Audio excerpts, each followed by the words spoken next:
Bismillahirrahmanirrahim. Assalamualaikum warahmatullahi ta'ala wabarakatuh.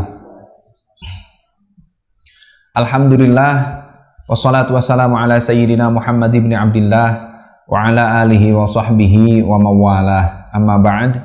Anak-anakku sekalian, jumpa lagi kita di pengajian Ramadan ini yang kedua kalinya. Mudah-mudahan kalian di rumah semua beserta keluarga selalu diberi kesehatan, keselamatan oleh Allah Subhanahu wa taala. Puasanya lancar, ibadah-ibadah wajib dan yang sunnahnya pun yang lainnya mudah-mudahan selamanya diberikan kelancaran oleh Allah Subhanahu wa taala. Shalawat serta salam semoga selalu tercurah kepada baginda kita Nabi Muhammad sallallahu alaihi wasallam. Salah satu hal yang perlu kita ingat, kita pun di Ramadan, salah satu amalan yang patut kita perbanyak adalah bersalawat kepada baginda Nabi Muhammad SAW, karena keutamaan Ramadan, semua keutamaan yang Allah berikan di bulan Ramadan itu khusus Allah berikan kepada kita semua karena kita menjadi umat baginda Nabi Muhammad SAW. Makanya salah satu bentuk syukur dan juga merupakan satu perintah dari Allah, kita memperbanyak sholawat kepada baginda Nabi Muhammad SAW. Nah, mari kita lanjutkan ngaji kitab Wasiyatul Mustafa yang sebelumnya kita berdoa dan membaca surat Al-Fatihah kepada pengarang khususnya, guru-guru kita semua, orang tua kita semua, orang-orang yang baik kepada kita, juga untuk Miftahul Falah, keluarga pendiri Miftahul Falah, keluarga besar Miftahul Falah, orang-orang yang mempunyai hubungan baik dengan Miftahul Falah, orang yang menanam kebaikan Miftahul Falah, dan juga orang yang berwasiat kepada kita untuk minta didoakan. Mudah-mudahan dengan berkahnya bacaan surat Al-Fatihah yang kita bacakan menjadi salah satu wasilah kita semua beserta mereka semua mendapatkan selalu rahmat dan ridho Allah dari Allah Subhanahu wa taala. Bismillahirrahmanirrahim. Al-Fatihah. A'udzu billahi minasyaitonir rajim. Bismillahirrahmanirrahim. Alhamdulillahirabbil alamin arrahmanir rahim maliki yaumiddin. Iyyaka na'budu wa iyyaka nasta'in ihdinas siratal mustaqim siratal ladzina an'amta 'alaihim ghairil maghdubi 'alaihim waladdallin. Amin ya Allah ya rabbal alamin. Seperti biasa, bacakan dulu teks Arabnya, nanti diterjemah Sunda atau dilogat dan baru ke dalam bahasa Indonesia. Bismillahirrahmanirrahim. Ya Ali, man akalal halala sofa dinuhu wa raqqa qalbuhu wa lam yakun li da'watihi hijabun.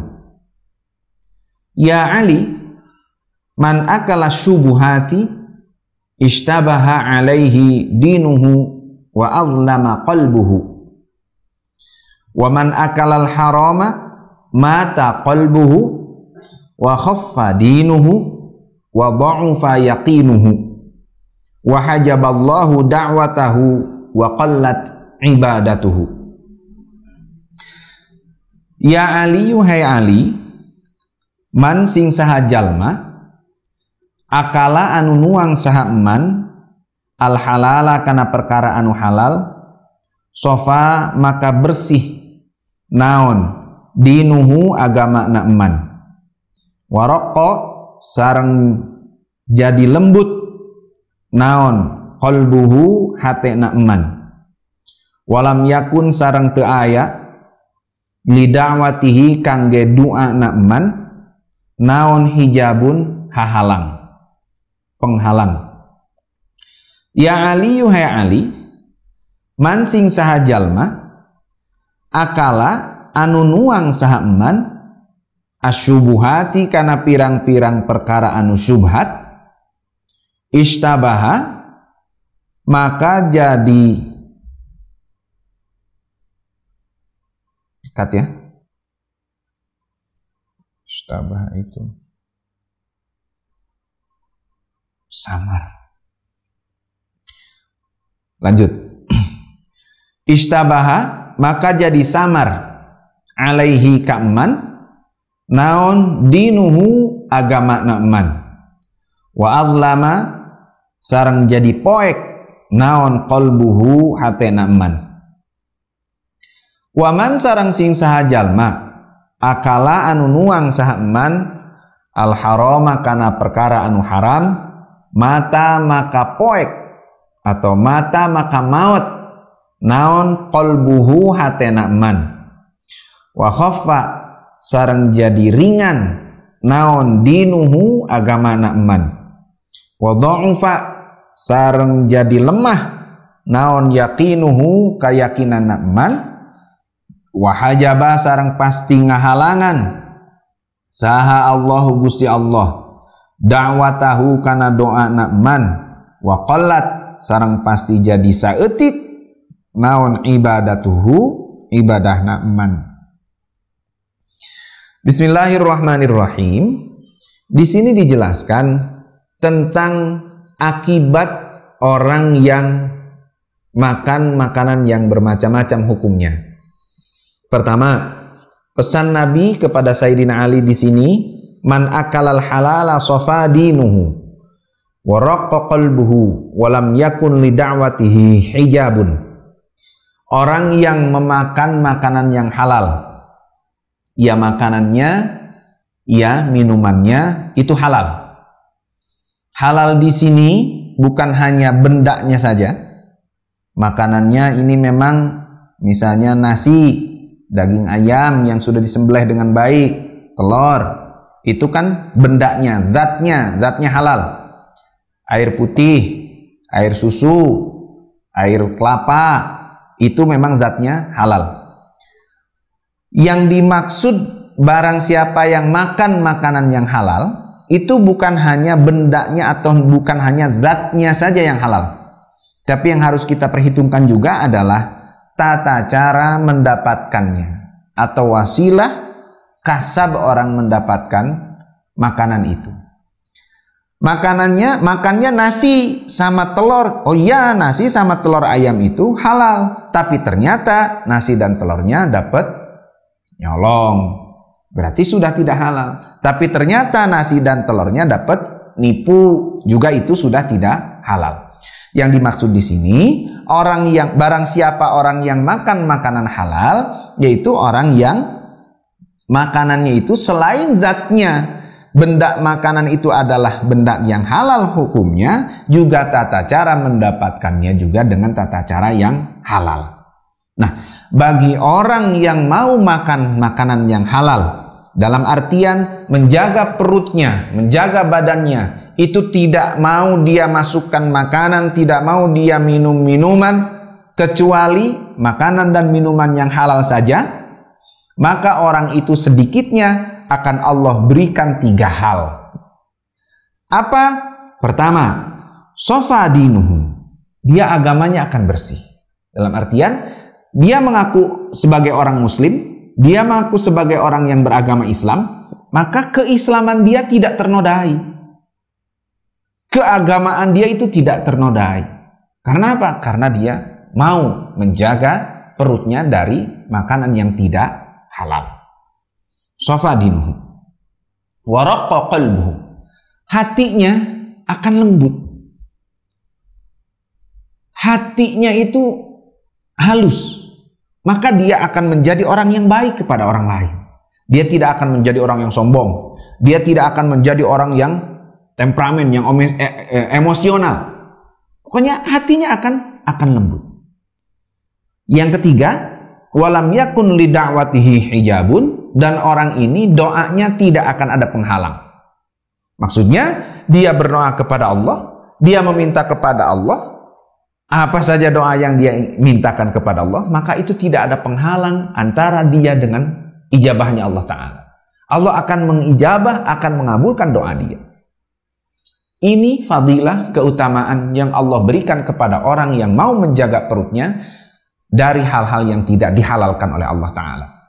Orang yang hanya makan, hanya minum makanan dan minuman yang halal saja, maka dia akan mendapatkan 3 hal itu. Ingat, dulu Abah Labib itu waktu ngaji pernah menjelaskan gini, nak. Ada riwayat salah satu sahabat kanjeng Nabi SAW, yaitu Sayyidina Sa'ad bin Abi Waqqas. Sa'ad bin Abi Waqqas itu pernah minta nasihat kepada Nabi kita Muhammad SAW supaya Sayyidina Sa'ad ini menjadi orang yang doanya diijabah oleh Allah. Dan pesankannya Nabi ketika itu, atib mat'amaka takun mujabad da'wah, atau kama qala sallallahu alaihi wasallam. Sa'ad, kalau memang kamu ingin menjadi orang yang doanya selalu diijabah oleh Allah, maka sucikanlah perutmu. Dalam artian mensucikan perut itu menjauhkan perut kita, menjauhkan dari makanan dan minuman yang hukumnya tidak halal. Sampai ada cerita Sayyidina Sa'ad bin Abi Waqqas itu pernah kasarnya itu berantem lah dengan orang lain, terus sampai si orang yang berantem dengan Sayyidina Sa'ad itu dibilang sama Sayyidina, kalau nggak salah itu di ceritanya sengketa perebutan tanah. Akhirnya siapa yang benar dan yang salah tetap mengaku, dan Sayyidina Sa'ad, ya sudah, kalau memang kamu benar itu berarti milikmu, tapi kalau kamu tidak benar, aku doakan kamu akan menjadi orang yang panjang usia, tapi panjang usia yang tidak bisa menjaga kehormatan dirinya. Sampai sahabat yang lawannya itu usianya sudah tua tapi cunihin. Iya, usianya panjang, dikasih usia panjang, hidup panjang, panjang umur di dunia ini, tapi cunihin. Cunihin itu genit ke perempuan. Sampai ada satu kejadian, dia menggoda perempuan, ditanya sama orang-orang yang sekitar, kamu udah tua kok begitu? Kamu nggak malu? Kamu tuh udah tua, tapi kok sama perempuan begitu? Jawaban dia ketika itu, asabatni da'watus Sa'din. Aku ini begini karena aku kena doanya Sa'ad, yaitu Sayyidina Sa'ad bin Abi Waqqas. Sayyidina Sa'ad bin Abi Waqqas menjadi orang yang doanya selalu diijabah oleh Allah Subhanahu wa taala karena menjalankan pesan Nabi kita sallallahu alaihi wasallam, yaitu membersihkan perutnya dari segala makanan dan minuman yang tidak halal.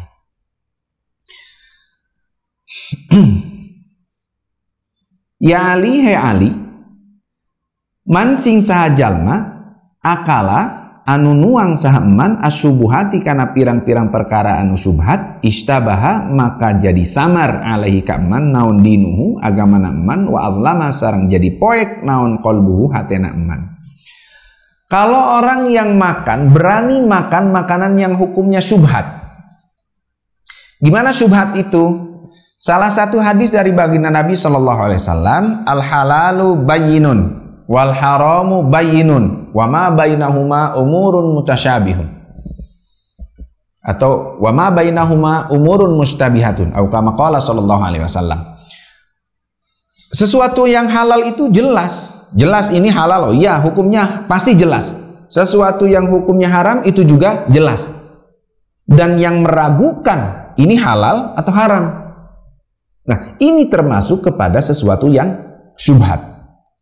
Orang yang berani makan makanan yang syubhat, orang yang berani minum minuman yang syubhat, boleh dikata makanan dan minuman yang hukumnya belum jelas. Orang itu tidak tahu hukumnya, atau bahkan mungkin orang sedunia masih meragukan ini hukum makanan ini, minuman ini halal atau haram. Maka orang yang berani makan atau minum sesuatu yang haram, yang syubhat ini, apa yang akan dia dapatkan? Istabaha alaihi dinu. Agama dia itu samar, meragu. Dalam artian, ini orang katanya muslim, katanya iman, tapi kok berani makan yang seperti ini? Maka orang itu agamanya disamarkan. Dan orang yang berani makan yang syubhat, wa azlama qalbuhu, hatinya akan menjadi gelap. Hati orang itu kalau sudah gelap ya jelek, susah. Nanti akan menjadi keras hatinya, dikasih isyarat dari Allah dia tidak bisa menangkap, dikasih mau'izah, dikasih pepatah yang baik juga dia tidak akan masuk. Orang kalau sudah hatinya gelap nanti menjadi keras, ya sudah akan menjadi orang yang susah diapa-apain, susah untuk melakukan kebaikan. Wa man akalal harama mata qalbuhu wa khaffa dinuhu wa dha'afa yaqinuhu wa hajaballahu da'watuhu wa qallat ibadatuhu. Kalau orang yang berani makan makanan yang haram, maka 5 hal yang akan dia dapatkan. Apa? Pertama, dia itu mata qalbuhu, hatinya akan mati. Hatinya akan mati gimana? Ya sudah, hatinya itu untuk melakukan kebaikan ya susah. Untuk mendapatkan isyarat yang baik dari Allah ya juga tidak akan bisa. Udah, hati itu kalau sudah mati ya sudah. Tidak mungkin dia akan menjadi orang yang baik kepada orang lain. Jangankan dia baik kepada orang lain, toh dirinya sendiri aja dia akan menjerumuskan dirinya kepada hal-hal yang merugikan dia. Baik merugikan dia di dunia, bahkan yang merugikan dia nanti di mana? Di akhirat. Mata qalbu. Orang yang berani makan haram, maka satu, hatinya akan mati. Wa khaffa dinuhu. Agamanya akan ringan. Maksudnya orang kok dia katanya ngaku muslim, tapi kok berani makan yang haram, kok berani minum yang haram. Ini dia orang apa sih? Kalau orang muslim ya seharusnya ya haram juga kan itu menurut agama Islam. Ya sudahlah, dia tinggalkan saja, jauhi saja. Untuk apa dia ngaku beragama Islam? Untuk apa dia ngaku orang yang iman kepada Allah, tapi kok masih berani melanggar aturan Allah, kok masih berani makan atau minum makanan yang haram? 2 itu. Yang ketiga, wa dha'fa yaqinu, keyakinannya akan lemah. Orang yang haram, yang suka makan haram, itu minum haram, ya lemah keyakinannya. Baik keyakinan terhadap Allah, keyakinan terhadap ajaran Allah akan lemah. Yang ke berapa? Tadi keempat, wa hajaballahu da'watahu, Allah akan menghalangi doanya. Jadi maksudnya dia berdoa apa kepada Allah, ya susah diijabah oleh Allah. Karena apa? Karena doanya dihalangi dengan akibat dia makan makanan yang haram itu. Dan kalau sudah dihalangi ya susah. Udah mah kita setiap saat selalu ada permintaan kepada Allah. Ada aja keinginan di dalam hidup ini. Ya baik di saat kita punya keinginan terus kita minta kepada Allah. Toh yang dicontohkan oleh para sahabat Kanjeng Rasul dulu, para sahabat Kanjeng Rasul itu jangankan untuk meminta permintaan yang besar, jangankan untuk melakukan satu pekerjaan yang besar. Satu riwayat mengatakan, sahabat Kanjeng Rasul itu kalau misalnya mau mencari sendal, sendalnya hilang, mau nyari sendal aja, itu minta tolong ke Allah. Ya Allah, sendalku hilang. Berikan aku kemudahan untuk menemukannya kalau memang itu masih rezeki. Ya, kita baik selalu meminta kepada Allah di saat kita ada keinginan apa, ada urusan apa, kita gantungkan diri kepada Allah, kita curhatkan kepada Allah, kita bilang ke Allah dengan doa-doa yang kita lantunkan kepada Allah Subhanahu wa taala. Tapi ya itu tadi, orang yang sudah berani makan yang haram, maka doanya akan ditutup, dihalangi oleh Allah Subhanahu wa taala. Dan yang ke-5, wa qallat ibadatuhu, ibadahnya akan sedikit. Gimana maksudnya? Orang yang tubuhnya sudah kemasukan hal-hal yang haram, baik makanan ataupun minuman, baik ya seperti tadi, haram zatnya ataupun haram cara mendapatkannya, maka qallat ibadatuh, dia ibadahnya akan sedikit. Ibadahnya akan sedikit. Contohnya gini nak, kita makan. Kita makan itu kan berharap kepada Allah. Selain untuk menghilangkan lapar, kita meminta kepada Allah supaya makanan yang kita makan itu menjadi tenaga, terus tenaganya kita gunakan untuk beribadah, kita gunakan untuk melakukan ketaatan kepada Allah, kita gunakan untuk berbuat baik, hal-hal yang baik. Makanya salah satu doa kita mau makan itu, Allahumma barik lana fima razaqtana. Ya Allah, berikanlah keberkahan dari apa yang Engkau rizkikan kepada kami. Ya Allah, ini makanan yang aku makan ini rizki darimu, maka berikanlah keberkahan darimu dengan makanan yang Engkau berikan kepada kami. Sehingga gimana? Kalau makanannya dimakan, nanti makanannya menjadi tenaga. Dan tenaga yang datang dari makanan ini, kalau makanannya halal, maka tenaganya pun akan mudah, orang itu akan ringan melakukan ibadah, melakukan ketaatan kepada Allah. Namun di sini dikatakan man akalal harama wa qallat ibadatuhu, ibadahnya akan sedikit. maka makanan yang haram itu ya tidak ada berkahnya. Dimakan kenyang, ya. Dimakan kalau memang makanannya kandungan makanannya baik sehingga badannya menjadi kuat, ya bisa kuat. Tenaganya menjadi kuat, ya bisa kuat. Tapi untuk melakukan ibadah kepada Allah Ta'ala, bisa aja karena itu makanannya haram, maka orang itu menjadi berat, menjadi males. Gak sedikit orang yang gara-gara makan makanan yang seperti itu bahkan langsung kerasa. Salah satunya contohnya kita di saat puasa ini, makanya kalau kata orang Sunda mah kadedemes. Kadedemes itu israf, berlebihan. Ya untuk sendiri juga untuk kalian semua, walaupun kalian sekarang puasa di rumah, begitu makan buka puasa, begitu sahur dengan ukuran yang wajar. Dengan kita butuhnya segitu, ya sudah segitu. Jangan kemudian berlebihan. Ya mau pas buka korma, iya, kolak juga, susu, air susu panas juga, iya, nanti bajigur, iya, setelah itu seblak segala macam dimakan. Akhirnya kan kamerkaan. Nah, kamerkaan gimana? Kekenyangan. Waktunya taraweh, ngantuk. Waktunya ibadah, berat. Nah, itu yang seperti itu aja bisa mengakibatkan seperti itu. Oh, apalagi kalau orang yang berani memasukkan makanan dan minuman ke dalam tubuhnya yang hukumnya haram, maka bisa sangat dekat sekali. Pasti itu akan terasa oleh dia. Badannya itu untuk dibawa taat dan beribadah kepada Allah akan berat, akan malas, atau dia sudah semangat. Begitu mau melakukan, ada aja halangannya. Dan ini adalah salah satu wasiat dari baginda Nabi SAW untuk Sayyidina Ali karramallahu wajhah. Dan ini juga berlaku untuk kita sebagai umatnya. Karena apa yang disabdakan oleh baginda Nabi itu semuanya adalah petunjuk bagi umat yang beriman kepada Allah serta kepada Rasulullah SAW. Ulangi hari ini, jaga tubuh kita, perut kita dari kemasukan makanan yang tidak halal. Karena orang yang mau menjaga perutnya dari makanan yang halal, maksudnya yang dimasukkan itu hanya makanan dan minuman yang halal saja, dia agamanya akan bersih, terus juga hatinya akan lembut, dan doanya akan diijabah Allah Ta'ala. Orang yang berani makan makanan yang syubhat, yang hukumnya meragukan, maka dia gimana? Agamanya juga dia diragukan, hatinya akan gelap.